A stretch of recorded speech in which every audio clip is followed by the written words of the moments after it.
everyone, welcome to my channel.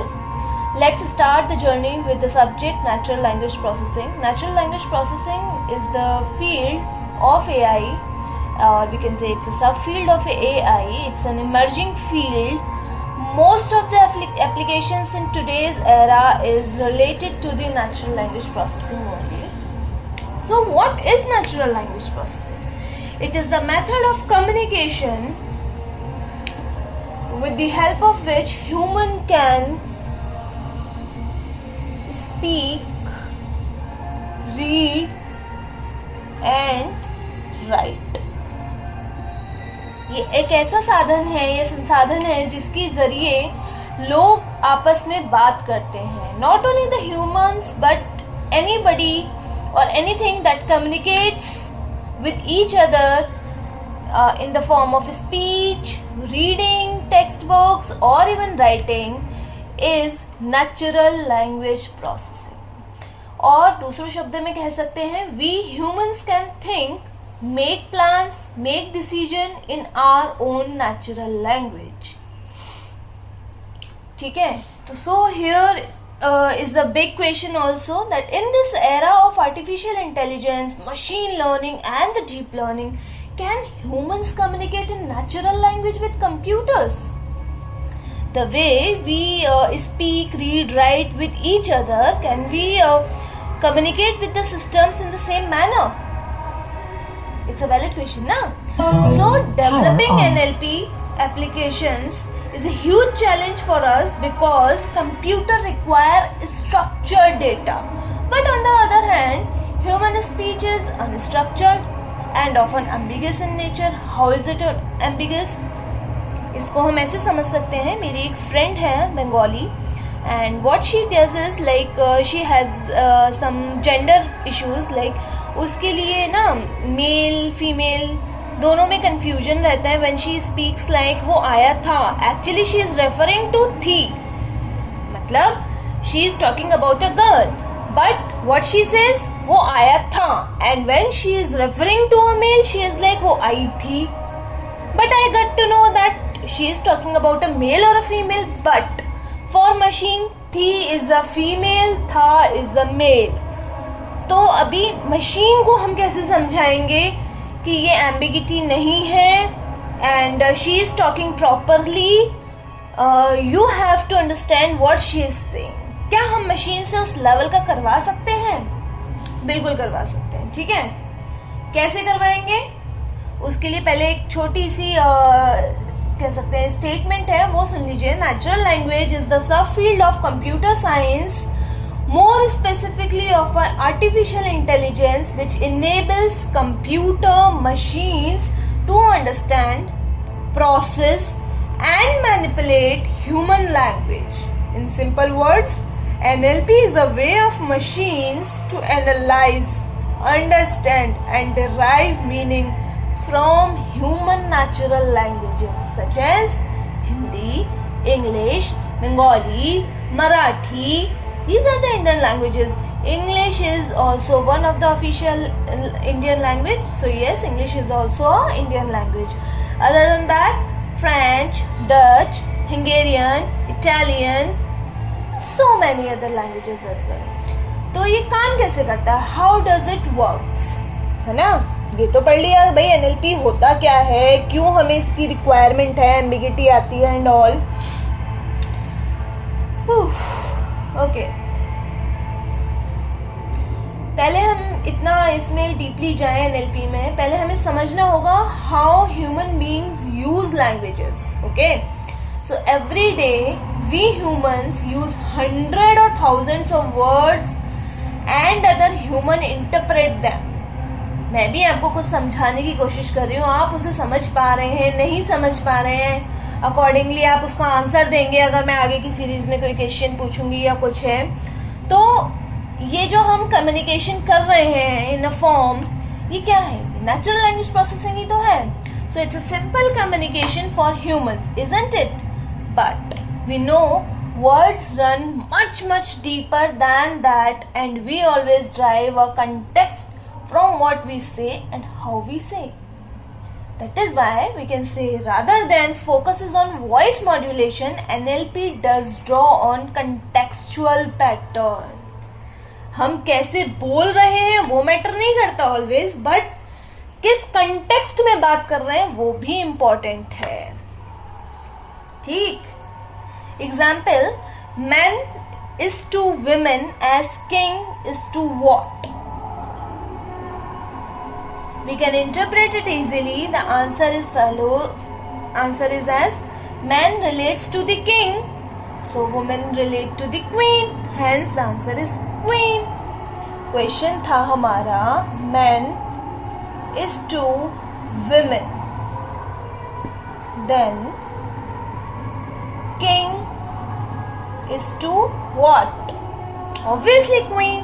Everybody knows this, right? तो हमें कैसे पता चला कि यही होगा? तो इसके लिए कुछ इजीली स्टेप्स होते हैं. We need to feed the machine with the enough data so that the machines can learn from the experiences.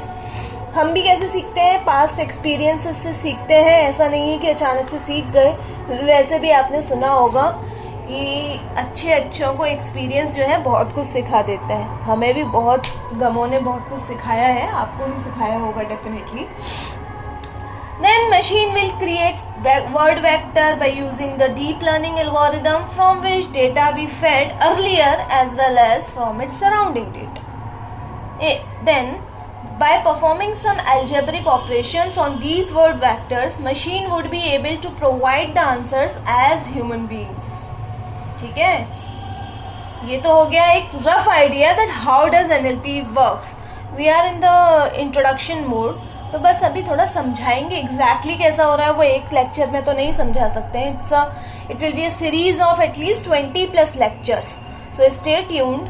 ठीक है, तो पहले हम पढ़ लेते हैं what are the components of NLP. Components of NLP बहुत इंपॉर्टेंट टॉपिक है और आजकल तो हर यूनिवर्सिटी में एनएलपी को हर कॉलेजेस में लगाया जा रहा है. एक कोर्स वर्क है ये. ठीक है, तो देख लीजिए. अगर आपको मेरा पढ़ाने का तरीका अच्छा लगे तो प्लीज़ मेरी वीडियोस को वॉच कीजिए, सब्सक्राइब कीजिए, फॉरवर्ड कीजिए, और जहां मुझे इम्प्रूवमेंट की ज़रूरत है please let me know. I always try to learn something new and I am very new to this field also, not for the NLP, my research area is NLP, to the field of vlogs. देखते हैं कैसे जाता है ये सब कुछ. तो चलिए let's begin with the components of NLP. So first हमारे पास कोई एक इनपुट सेंटेंस रहेगा. हम कुछ ना कुछ तो देंगे ना सिस्टम को सबसे पहले. तो उसमें क्या होगी? Morphological processing. क्या होगा सबसे पहले? मॉर्फोलॉजिकल प्रोसेसिंग होगा. Then syntax analysis, then semantic analysis, उसके बाद प्रैग्मेटिक एनालिसिस. ठीक, और यहां target representation. Let me check video में ये आ भी पा रहा है.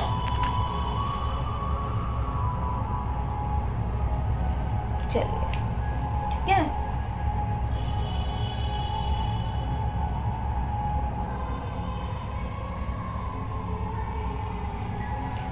So let's begin with the morphological processing. कि ये क्या भला है भाई? Morphological processing is the first component of NLP. It includes the breaking of chunks of language input into the sets of token corresponding to the paragraph, sentences and word.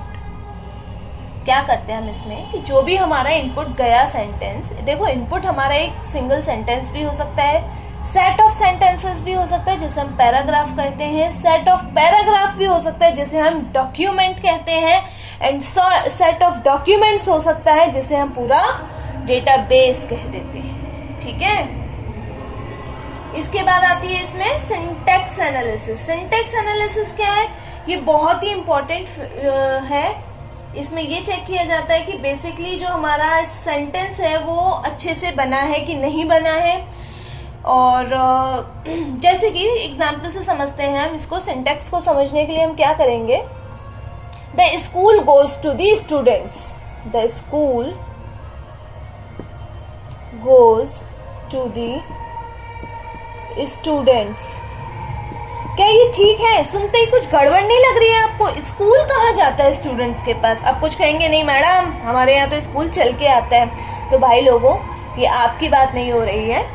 अब 99.9999999% तो ऐसा ही होता है कि स्कूल नहीं जाता है, स्टूडेंट जाता है।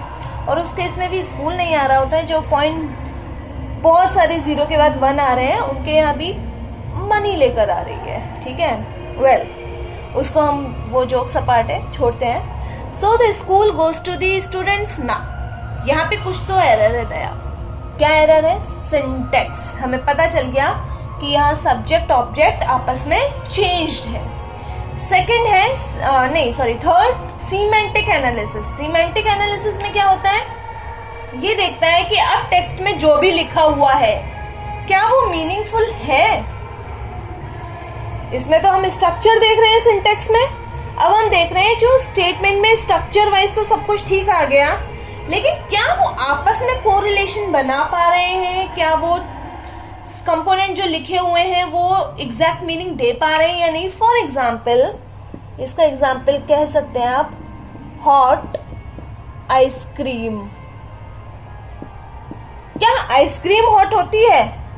भैया हम उसकी बात नहीं कर रहे हैं जो आजकल जो है आइसक्रीम के भी पकौड़े बना के बेचने लगे हैं। तो हम एक जनरल बात कर लेते हैं। हॉट आइसक्रीम नहीं होती है। हॉट चॉकलेट हो सकती है, लेकिन हॉट आइसक्रीम नहीं। आइस भाई, ice in itself is ice, cold, cool. तो हॉट आइसक्रीम जैसी तो कोई बला होती नहीं है। ठीक है, तो यहाँ क्या आया? सीमेंटिक एरर आ गया। Now the pragmatic. Pragmatic analysis ये एक ऐसा कंपोनेंट है जिसमें हम ये देखते हैं कि जो एक्चुअल ऑब्जेक्ट या इवेंट है वो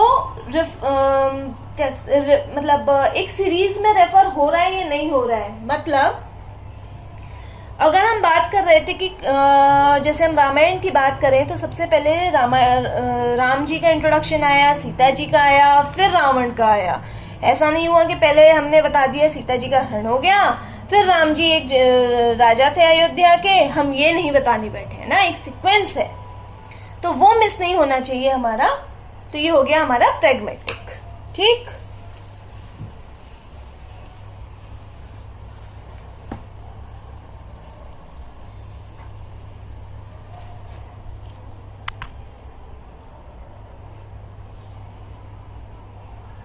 अब हम कुछ एग्जाम्पल्स लेते हैं एनएलपी एप्लीकेशंस के। What are the applications? इसको मैं वॉल पे फिट कर दूंगी कुछ दिनों में, उसके बाद देखते हैं। बट कुछ स्टार्टिंग के लेक्चर्स हम ऐसे ही देखेंगे। ठीक है, कुछ हैं एग्जाम्पल्स एनएलपी के एप्लीकेशन हैं, जैसे कि मशीन ट्रांसलेशन, एमटी। इसमें हम क्या करते हैं? हम एक लैंग्वेज से दूसरी लैंग्वेज में चेंज करते हैं किसी भी चीज को। किसी की इंग्लिश बहुत अच्छी होती है लेकिन हिंदी नहीं आती है, तो क्या करेगा? ट्रांसलेटर यूज करेगा। ठीक है, या हम किसी और विदेश जगह जाते हैं, चाइनीज में जाते हैं, चाइना में, और चाइनीज में बातें करनी नहीं आती है, तो हम क्या करेंगे? मशीन ट्रांसलेटर का यूज करेंगे। ठीक, अब है फाइटिंग स्पैम। फाइटिंग स्पैम क्या भला है भाई साहब?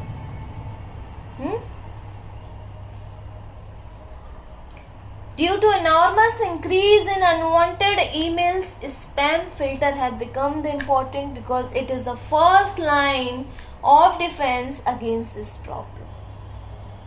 ठीक है, और इंफॉर्मेशन रिट्रीवल कि अगर हमें गूगल से कोई इंफॉर्मेशन चाहिए तो वो हो गया। एक है टेक्स्ट समराइजेशन। इसमें क्या करते हैं कि हमारा बहुत बड़ा डॉक्यूमेंट है, उसको हम छोटे से डॉक्यूमेंट में दे सकते हैं, या कह सकते हैं मान लो आपकी कोई स्टोरी है, उसका हमें सारांश लिखना है, ठीक, कोई एक लॉन्ग स्टोरी है और उसे हमें एक सिंगल पैराग्राफ में कंक्लूजन लिखना है, तो वो हो गया हमारा टेक्स्ट समराइजेशन। फिर होता है क्वेश्चन आंसरिंग की, कोई एक पूरा पैराग्राफ पढ़ लिया आपने या एक टेक्स्ट इनपुट दे दिया और क्वेश्चंस पूछे, तो हम मशीन से जनरेट करवा सकते हैं कि अब इस क्वेश्चन का इस पूरे पैराग्राफ में से क्या रिलेटेड आंसर आएगा, ठीक। सेंटिमेंट एनालिसिस कर सकते हैं। सेंटिमेंट एनालिसिस में क्या होता है, इसमें सेंटिमेंट्स देखे जाते हैं, जैसे कि मान लीजिए मूवी रिव्यू है कोई, आप उसका एग्जाम्पल ले सकते हैं। मूवी रिव्यू में क्या होता है हमारा कि कोई नई मूवी आई और जो मतलब वॉचर्स हैं उनके रिव्यूज़ के बेसिस पे हम ये डिसाइड कर सकते हैं। मान लो कि जैसे होता है ना, फॉर एग्जांपल मुझे हॉरर मूवीज़ बेहद पसंद है, सो व्हाट आई डू कि मैं जाती हूँ IMDb पे चेक करती हूँ किसी की रेटिंग, अगर हिंदी मूवी है और उसकी रेटिंग 7+ है, देन आई विश कि हाँ भैया ये ठीक हो सकती है। एंड अगर वो हॉलीवुड है तो वो 8+ होनी चाहिए, क्योंकि आई डू बिलीव कि हॉरर मूवीज़ बननी ही बंद हो गई हैं। एंड अगर आपको कुछ अच्छी हॉरर मूवीज़ पता है, प्लीज़ डू सजेस्ट मी।